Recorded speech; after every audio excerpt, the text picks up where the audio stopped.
Bonjour à toutes et à tous. Donc, nous sommes le jeudi 14 janvier 2021. On va commencer notre cours d'économétrie des séries temporelles. Et donc, comme d'habitude, avant de commencer le programme d'aujourd'hui, je ferai un rappel très rapide de ce que nous avons pu voir la semaine dernière, enfin le mardi dernier. Le mardi dernier, nous avons essayé d'introduire la méthodologie développée par les deux économètres statisticiens Box et Jenkins à partir de 1970. Nous avons dit que leur méthodologie basée sur les modèles ARMA consiste à proposer une large famille de modèles susceptibles de modéliser le comportement des séries temporelles. Et donc, nous avons dit qu'une série temporelle, c'est une réalisation d'un processus aléatoire. La question qui se pose, de quel processus aléatoire s'agit-il? Et donc, Box et Jenkins, ils ont proposé cette famille des modèles ARMA et nous avons dit que la modélisation ARMA se présente sous forme d'un algorithme constitué de quatre étapes. Vous avez l'étape 1, qui est l'étape d'identification, l'étape 2, l'étape d'estimation, l'étape 3, l'étape de validation, et enfin l'étape 4, qui est l'étape de prévision. On va faire la prévision de la série temporelle.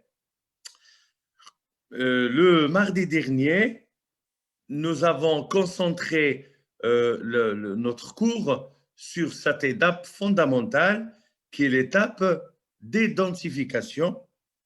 Nous avons montré que selon Box et Jenkins, l'étape d'identification consiste à effectuer une confrontation, une comparaison entre la fonction d'autocorrélation et la fonction d'autocorrélation partielle de la série temporelle, et donc le processus qu'il a généré, ça veut dire la série temporelle, ce qui est observé, ce qui correspond à la réalité, ça veut dire le processus générateur de la série qui est empirique, qui est la réalité.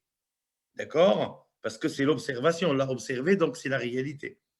Et un modèle ARMA théorique qui se propose de modéliser la série temporelle ou de modéliser le processus générateur de la série temporelle.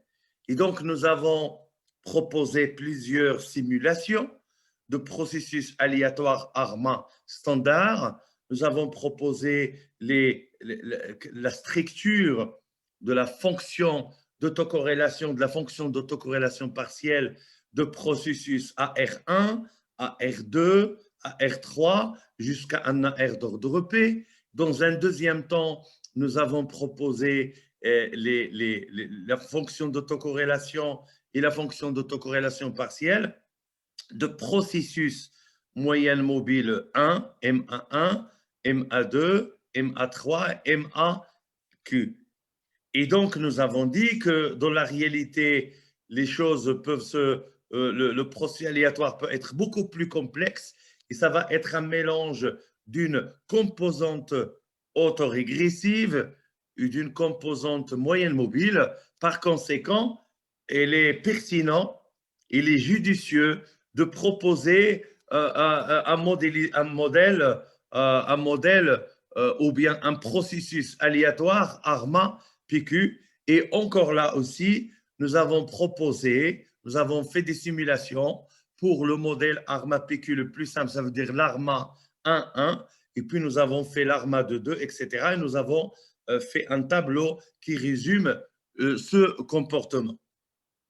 Alors, ça, c'est pour l'étape d'identification. Et je veux vous le dire dès maintenant, parfois, c'est simple, parfois, c'est compliqué. Et en ce qui nous concerne, nous, en tant que financiers, parce que si vous voulez, dans cette première partie du cours, je vous présente les outils, les instruments que nous allons utiliser pour modéliser des séries temporelles financières. Nous n'oublions pas notre métier. Nous sommes des financiers. Nous allons gérer le risque. Nous sommes des actuaires.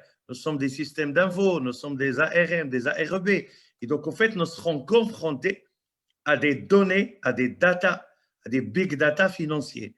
Et par conséquent, vous allez voir que les choses sont beaucoup plus compliquées que la simplicité du modèle ARMA. Mais il y a une règle générale, c'est que toujours on commence par les choses simples et on va vers les choses compliquées. Si on commence d'emblée par le compliqué, ben, on aura un blocage et on ne va pas progresser. Donc moi, je commence avec vous très très bas, très très simple.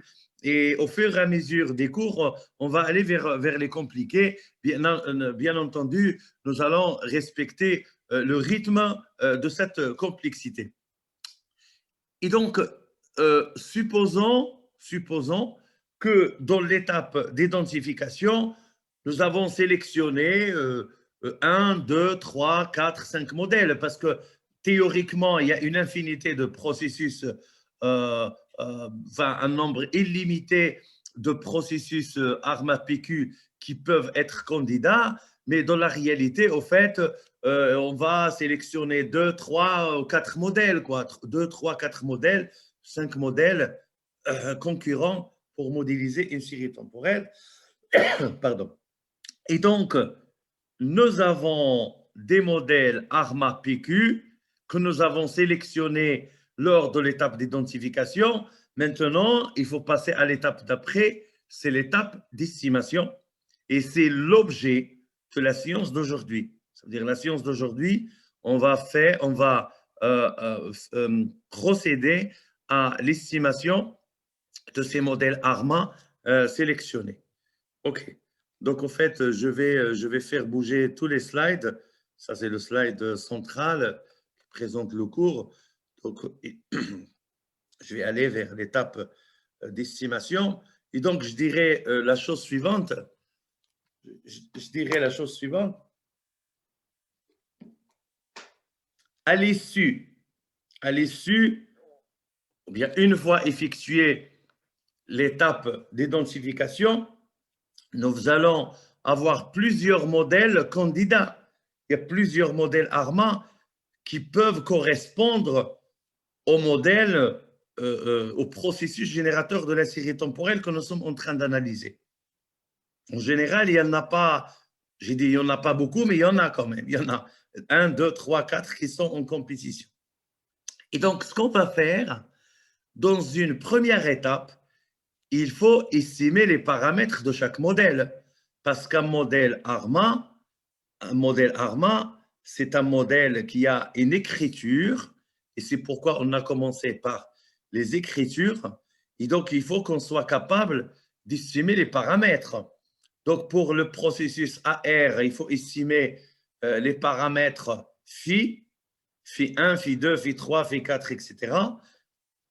Et pour les processus moyenne mobile, il faut qu'on soit capable de procéder à l'estimation des paramètres θ, θ1, θ2, θ3, selon, c'est l'ordre PQ, quoi. Donc, si P égale à 3, il faut estimer phi1, phi2, phi3, c'est 2, il faut estimer θ1, θ2. D'accord? Et donc, c'est une estimation économétrique standard. D'ailleurs, il y a plusieurs méthodes d'estimation que vous connaissez, hein, normalement, hein, théoriquement. Après, je ne sais pas. Mais théoriquement, puisque vous avez fait 40 heures d'économétrie plus 15 heures de TD au premier semestre, puis 30 heures en méthode de preuve plus les travaux dirigés, normalement, ça, vous maîtrisez. Et après, je ne sais pas. Hein. Bon, je suppose que vous savez et je suppose que vous ne savez pas et je vais travailler sur les deux hypothèses. Alors, lorsqu'on veut faire, une estimation, lorsqu'on veut faire une estimation, on va utiliser des méthodes, et la méthode la plus célèbre, c'est les MCO. C'est la méthode des moindres cas ordinaires, ou bien on va utiliser la méthode de maximum de vraisemblance, ou bien nous allons utiliser la méthode du maximum de vraisemblance. OK? Et donc, quelle que soit la méthode, parce qu'en général, ils donnent les mêmes résultats, les mêmes estimations, le résultat va être le même. Et donc, une seconde, il faudrait que je change ce slide parce que le slide, il bloque il se bloque parce qu'il y a beaucoup de données. Alors, donc, je vais faire ça. Voilà. OK. Donc, si vous voulez, qu'est-ce que c'est que tester la significativité de ces paramètres? Ben, la significativité d'un paramètre quelconque. En économétrie, on suppose qu'un paramètre quelconque bêta indice i. Si vous voulez tester la significativité d'un paramètre, ça consiste tout simplement à calculer son testat. Et le testat, c'est vous prenez le paramètre et vous le divisez par son écart type. Donc, par exemple, ici, nous avons le QF ou le paramètre phi indice P, et P, c'est l'ordre de processus autorégressif. Donc, lorsque vous voulez calculer le testat de ce paramètre phi, qu'on va noter phi chapeau parce qu'on va, c'est une estimation, ben, en fait, on va estimer le testat qui est égal au rapport entre le paramètre phi et son écart type. Et si c'est pour θ, c'est la même logique, quoi. C'est la même logique. Donc, le testat d'un paramètre θ quelconque, qu'on va noter θ chapeau, c'est le θ chapeau sur son écart type. Et donc, en fait, lorsqu'on va calculer ce testat, on va le comparer à une valeur de la loi de Student, et on assimile, lorsqu'on va travailler avec un risque de 5%, en général, cette valeur, c'est 1,96. En général, c'est 1,96. Et donc, en fait, ça, c'est quelque chose de standard. La significativité d'un paramètre consiste tout simplement à comparer son testat à 1,96. Donc, si en valeur absolue, le testat de ce paramètre, il est inférieur à 1,96, on accepte l'hypothèse nulle, qui est l'hypothèse de la nullité du paramètre. Ça veut dire la non-significativité du paramètre. Et comme nous souhaitons prouver que le paramètre est significatif, il faut rejeter H0. Rejeter H0 consiste tout simplement à avoir un testat en valeur absolue supérieur à 1,96.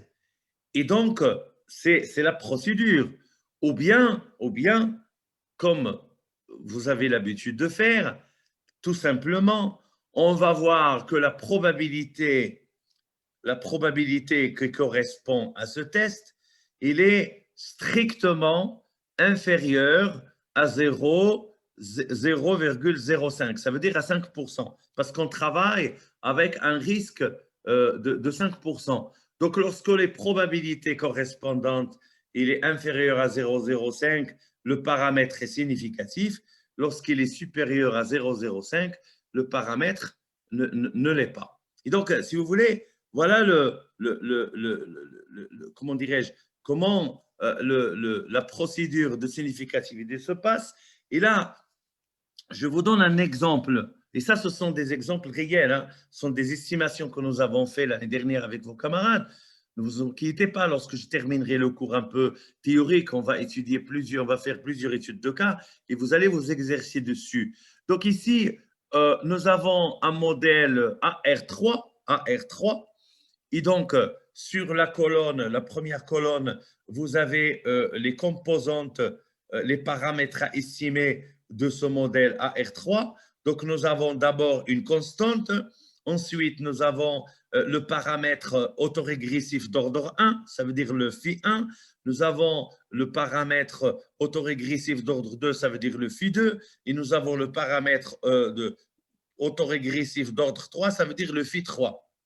D'accord? Donc, nous avons 4 paramètres à estimer et au fait à tester la significativité. Il faut estimer, mais on estime pour tester la significativité, sinon ça ne sert à rien de faire des estimations. Donc, nous avons des QF, d'accord? Nous avons des QF et nous avons à côté leur écart type.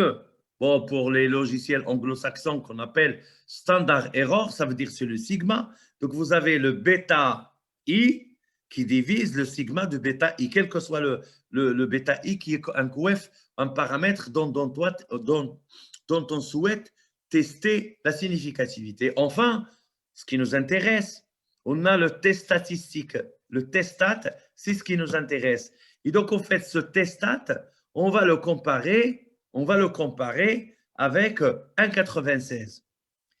Donc, par exemple, le premier, 1,56 est strictement inférieur à 1,96. Le paramètre ou bien le coefficient de la constante n'est pas significatif. Donc, on peut accepter l'hypothèse de nullité de ce paramètre. Ça veut dire qu'il n'y a pas de constante dans la structure de ce processus à R3.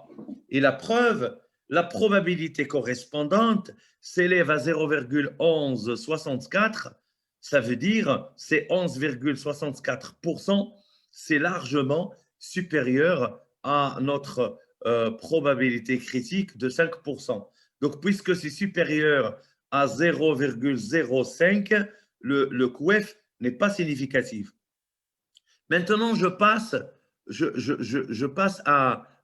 au coefficient suivant. Ça veut dire le coefficient autorégressif d'ordre 1, ça veut dire le phi1. Et donc là aussi, on va faire la même logique. Nous avons le QF, nous avons la standard error du QF et nous avons le testat qui s'élève à moins 14,40. Si je fais la valeur absolue de ce testat, j'aurai une valeur largement supérieure à 96, ce qui me permet de conclure que l'hypothèse de nullité de ce paramètre est rejetée et par conséquent, le coefficient autorégressif d'ordre 1 est significativement différent de 0 et la preuve, la probabilité correspondante s'élève à 0,00000, c'est large, c'est strictement inférieur à notre seuil critique 0,05 et donc ça confirme la significativité.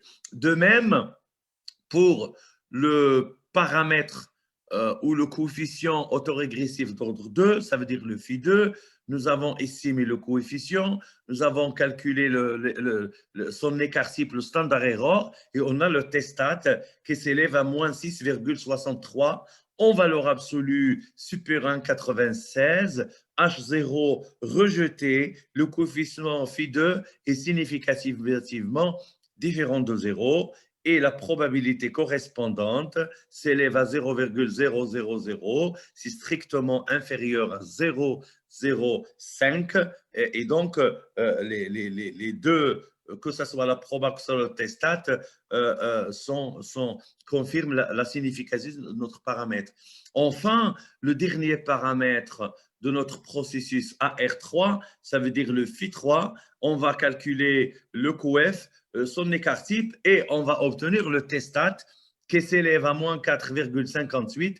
Et donc, lorsque je vais faire la valeur absolue de ce testat, il est largement supérieur à 1,96, le seuil critique à 5%, d'accord? Et donc, on peut conclure que le paramètre phi3 est significativement différent de 0.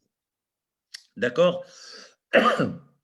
Cela est confirmé par la probabilité correspondante qui s'élève à 0,0000, qui est strictement inférieure à 0,05.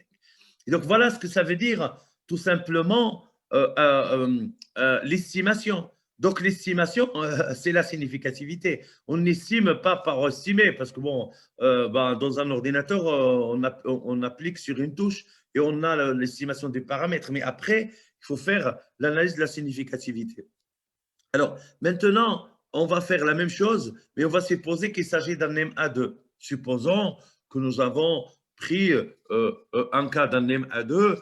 Et là aussi, je ne vais pas refaire ce que je viens de vous montrer. C'est qu'on a le coefficient de la constante qui a une probabilité critique 0,1164 qui est largement supérieure à 0,05. Donc, H0 accepté.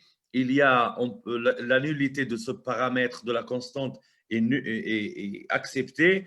Lorsque je vais prendre le paramètre θ1, ça veut dire le paramètre du processus M1, ça veut dire le θ1, on voit bien avec le t-stat qui s'élève à 13,71, il est supérieur à 96. On voit que la probabilité correspondante 0,000 est inférieur, pardon, oui, est strictement inférieur à 0,05.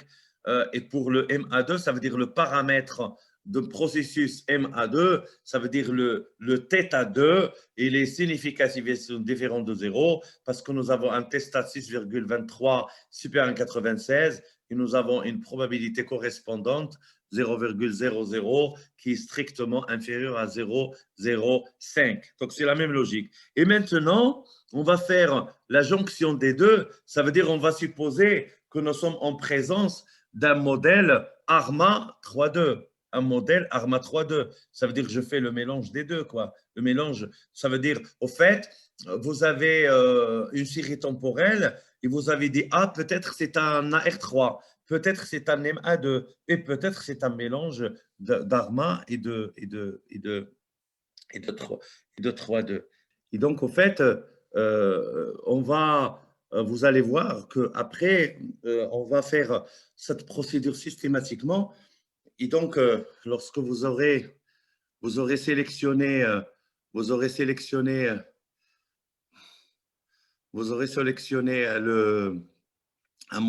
plusieurs modèles, vous allez les estimer et vous allez vous prononcer sur la significativité de leurs paramètres. OK? Très bien. Donc, une fois avoir estimé,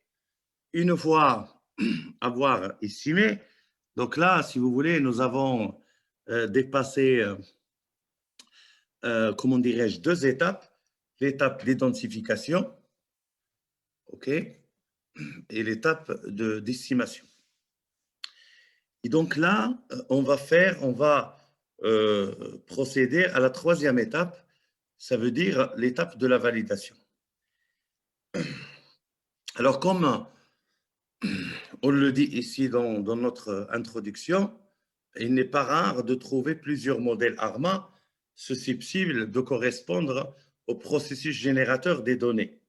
Ça veut dire, dans la réalité, c'est même mieux de sélectionner plusieurs modèles. Parce que si vous avez un seul modèle et qu'il se révèle erroné, vous ne pouvez pas faire une bonne prévision. Donc, on va toujours essayer d'avoir plusieurs modèles concurrents avant de faire l'estimation. Maintenant, on arrive à l'étape de validation. Donc, vous aurez plusieurs modèles, mais à la fin, vous allez garder un seul. Vous allez garder un seul modèle, mais il y a des critères de sélection. Par exemple, vous êtes en Master 1. Master 1, donc vous avez été sélectionné. Pardon. Vous avez été sélectionné. Et donc, moi, je parle moi et, enfin, si vous voulez, on reçoit en moyenne 1000 dossiers par parcours de Master 1. Et donc, on doit sélectionner 70, 80, quoi. Parce que, OK, et donc vous voyez que les critères de sélection, c'est qu'on va aller fouiller dans vos dossiers, quoi. C'est quoi votre parcours? Qu'est-ce que vous avez fait comme formation? Est-ce que vous avez de bonnes notes? OK, donc en fait, il y a des critères. Ben, c'est la même chose pour le processus ARMA. Ça veut dire le processus ARMA, le meilleur qui va être sélectionné, il va se faire sur la base de critères. OK? Alors, si vous voulez, le premier critère, c'est les tests de significativité. Il faut que les paramètres soient significatifs. Le deuxième critère, c'est l'analyse des résidus. D'accord? Parce que, si vous voulez, vous ne pouvez pas accepter un modèle ARMA dont les résidus ne correspondent pas à un bruit blanc. D'accord?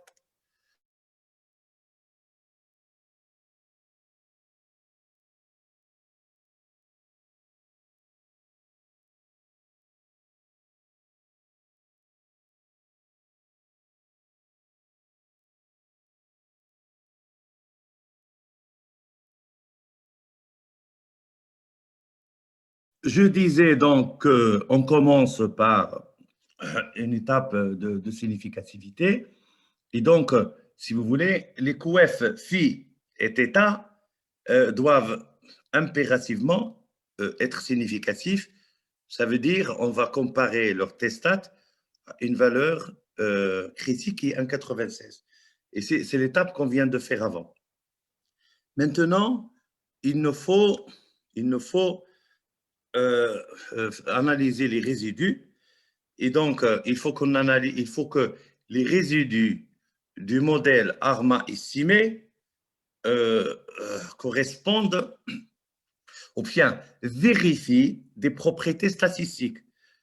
La normalité, l'absence d'autocorrélation et l'homocidacité. Donc, au fait, ces tests-là veulent montrer que le résidu est un bruit blanc. Et l'un de vos camarades, il a raison, c'est que le résidu bruit blanc, ça nous permet de passer à l'étape d'après, ça veut dire la prévision. Ça veut dire, si on n'a pas un bruit blanc, premièrement, le modèle, on ne peut pas valider le modèle. Et donc, si le modèle n'est pas validé, la procédure s'arrête. On refait le match, on refait l'identification, l'estimation, etc.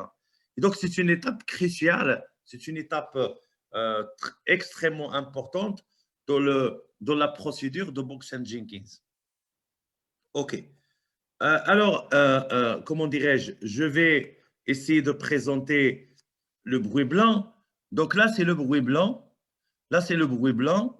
Donc, vous avez son corrélogramme, vous avez son histogramme pour tester, pour voir la normalité, et puis vous avez sa représentation pour faire le test H. D'accord? Alors, je vais commencer par présenter le test de normalité. Donc, au fait, lorsque vous voulez tester la normalité, ça consiste à tester que les résidus de epsilon qui sont estimés, les résidus d'un modèle ARMA estimé, suivent une loi normale. Ça veut dire, au fait, si suivent une loi normale, ça veut dire qu'ils ne présentent pas d'asymétrie, parce que vous voyez là que la loi normale, elle est symétrique.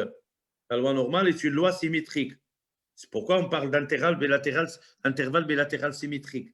Et donc, symétrique veut dire que la loi de distribution de probabilité, il n'a pas d'asymétrie, ça veut dire que le coefficient de Skewness est égal à 0. Le Skewness est égal à 0. Ni d'aplatissement. Donc ici, vous voyez que le coefficient d'aplatissement d'une loi normale, il est égal à 3. Je répète, le coefficient d'aplatissement ou bien le kurtosis d'une loi normale est égal à 3. Le coefficient d'asymétrie de Skewness d'une loi normale est égal à 0. Est égal à 0. D'accord? Donc, si vous voulez, je vais avancer parce que je ne vais pas trop rentrer dans le détail. Voilà la structure de ce test Jarque-Bera. Donc, l'avantage de Jarque-Bera, il va tester simultanément l'absence d'asymétrie et l'absence d'aplatissement. Et donc, ce test, on va faire H0, on va tester H0. Les résidus sont distribués selon une loi normale et H1, l'hypothèse alternative, les résidus ne sont pas distribués selon une loi normale. D'accord? Et donc, la statistique du test, Jarque-Bera, vous voyez très bien qu'il va dépendre de bêta 1 et bêta 2, et bêta 1 et bêta 2, on les a déjà. Ça veut dire, vous avez le bêta 1, il représente le coefficient de Skewness, et le bêta 2, il représente le coefficient de kurtosis. D'accord? Et donc, dans la structure, nous avons cette statistique. Donc, T, c'est la taille de l'échantillon. Vous avez le bêta 1, c'est le Skewness, et le bêta 2, c'est le kurtosis. Et vous voyez que le bêta 2, moins 3. Moins 3, ça veut dire on va enlever le 3 parce que le 3, c'est le kurtosis de la loi normale. OK? Et donc, normalement, bon, ne vous inquiétez pas, vous l'avez déjà vu sur le logiciel Stata, normalement, on arrive, les logiciels, ils calculent directement la statistique de Jarque-Bera. Donc, lorsque vous trouvez GB, ça veut dire que ça, c'est la statistique qui est calculée de façon automatique par les logiciels d'économétrie, par Obviews, par Stata, par les autres. Et donc, la statistique de Jarque-Bera, sous l'hypothèse nulle de normalité des résidus, il va suivre une loi Q2. Une loi Q2 et une loi Q2. Et donc, en fait, si soit on va comparer la statistique Jarque-Bera avec une loi Q2 d'ordre 2, ça veut dire vous avez le Skewness, c'est Q2 de retard 1, pour le retard 1 et pour le kurtosis, c'est de retard 1. Et donc, en fait, on va toujours comparer le Jarque-Bera à Q2 de 2, ou bien tout simplement, on peut tout simplement voir la valeur, la probabilité correspondante, ça veut dire le p-value, il faut qu'il soit 0,5. Lorsqu'on a la probabilité critique qui est, enfin, la p-value qui est supérieure à 0,05, on peut faire la conclusion qu'il y a une normalité. Alors, si vous voulez, le Jarque-Bera, vous savez le faire, et on va le faire systématiquement à chaque analyse de cas, étude de cas. Et donc, il y a aussi une façon graphique de faire les choses. Donc, par exemple, ici, en bas, nous avons un graphique d'un résidu qui est bruit blanc, et vous voyez très bien qu'il y a une asymétrie, une symétrie, qu'il n'y a pas d'aplatissement. Et donc, au fait, ici, dans la première ligne, vous avez un graphique, la loi normale, et donc vous voyez la courbe rouge qui se superpose à l'histogramme des résidus. Vous voyez que globalement, ce qui nous intéresse, c'est que toutes les données sont concentrées au centre de la distribution, mais au niveau de la queue de distribution, il n'y a pas de données. Et donc, ça, c'est typiquement d'une distribution normale. Par contre, sur le graphique de droite, vous avez un histogramme où vous voyez les valeurs les plus élevées, ce sont les valeurs qui sont à l'extrémité de l'histogramme. Et donc, ce n'est pas une loi, ce n'est pas une distribution normale. Et donc, parfois, l'examen même visuel peut vous donner une idée sur la normalité sans faire appel au test. Il y a aussi, et ça c'est très important, il y a aussi ce qu'on appelle le quantile, ou bien ce qu'on appelle le QQ-plot, c'est un graphique. Et donc, vous voyez je parle du graphique du bas. Vous avez le graphique du bas, vous avez une droite rouge, et cette droite rouge correspond à une loi normale.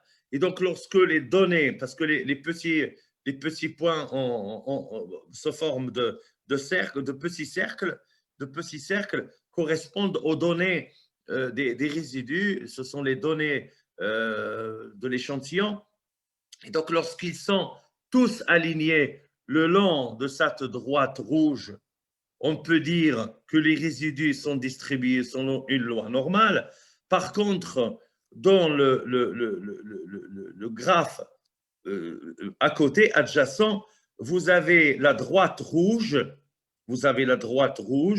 qui correspond toujours à la loi normale, à une distribution d'une loi normale. Et donc, vous avez des extrémités que j'ai indiquées par des flèches.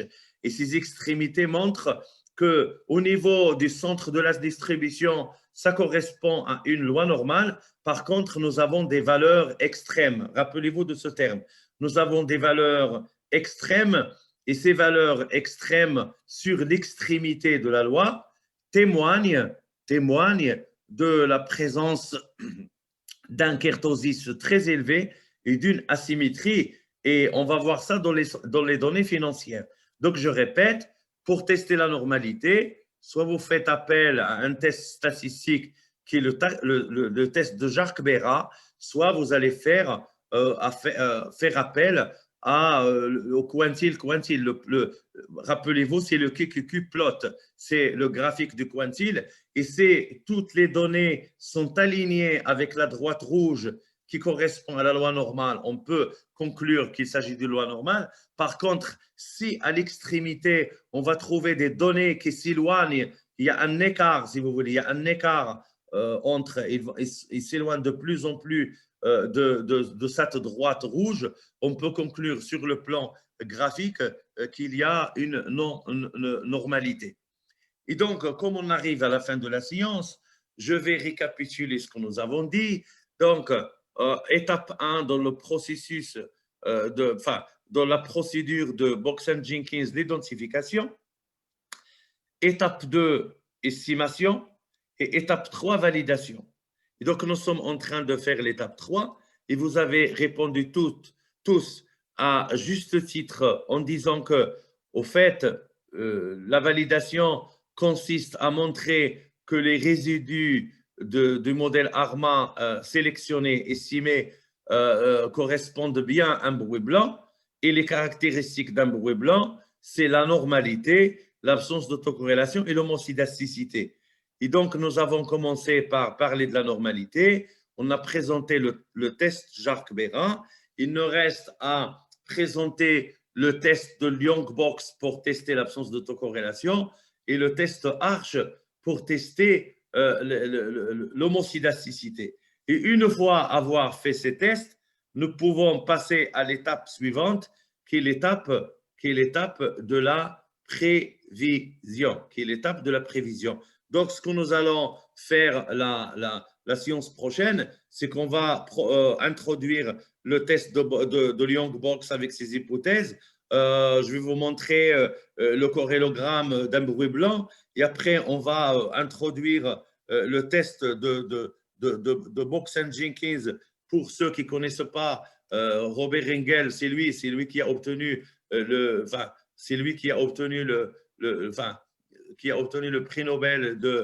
prix Nobel d'économie en 2003. C'est ce monsieur-là. Il a contribué au développement des modèles de volatilité et de la gestion de risque, ce qu'on fait dans notre branche. Et donc, on va présenter le modèle Arch qui a été introduit par ce monsieur. Et ensuite, lorsqu'on aura fait ça, on va attaquer la dernière étape qui est l'étape de prévision. Donc, c'était tout ce que je voulais vous dire aujourd'hui. Je vous remercie d'être venus nombreux comme d'habitude, d'avoir répondu aux questions et je vous dis à la semaine